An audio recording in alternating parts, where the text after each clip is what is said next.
Ça fait des semaines qu'on nous en parle de ce fameux sur Facebook, surtout depuis son annonce en automne dernier.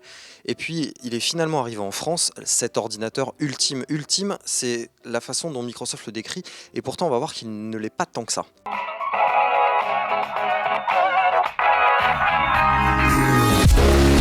Alors, bien entendu, il nous a fallu quelques temps pour l'apprivoiser, parce que cet hybride, tout en un, mi-tablette, mi-ordinateur, n'est pas vraiment ce qu'on pourrait appeler un monstre de stabilité. Il y a des bugs, il y a des instabilités système, notamment dues à la batterie, mais on va y revenir.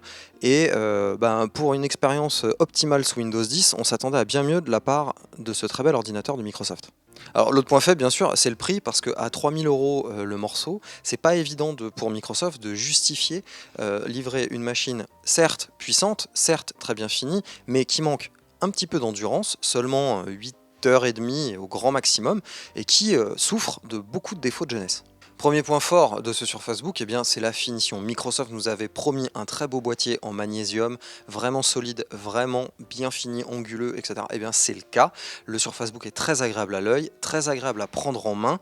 La petite particularité de la machine, c'est qu'elle ne se ferme pas complètement. Il y a un vrai espace au niveau de la charnière, ce qui peut donner une impression de fragilité au départ, mais pas de risque. On peut s'appuyer dessus, ça lâche pas. Et puis le second point fort, eh bien entendu, c'est la puissance qui est stockée tant dans la tablette de 13,5 pouces que dans le clavier. En tout cas, sur la version haut de gamme. Pour 3000 euros, ou pas loin, Microsoft livre une machine en Core i7, 16 Go de RAM, 512 Go de SSD et surtout une carte graphique dédiée de type Nvidia GeForce qui permettra de jouer un tout petit peu, pas forcément dans la définition de la dalle de 3000 par 2000, mais en Full HD déjà, et ce sera plutôt sympa.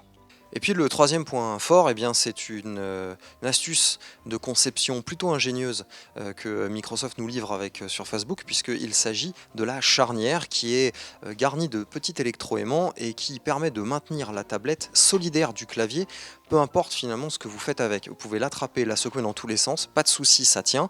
Pour pouvoir séparer la tablette de la base clavier, il faut presser une touche, attendre que Windows 10 vous invite à ôter la tablette et agir assez promptement, parce que sinon, le verrou se remet en place et impossible de désolidariser l'ardoise du clavier.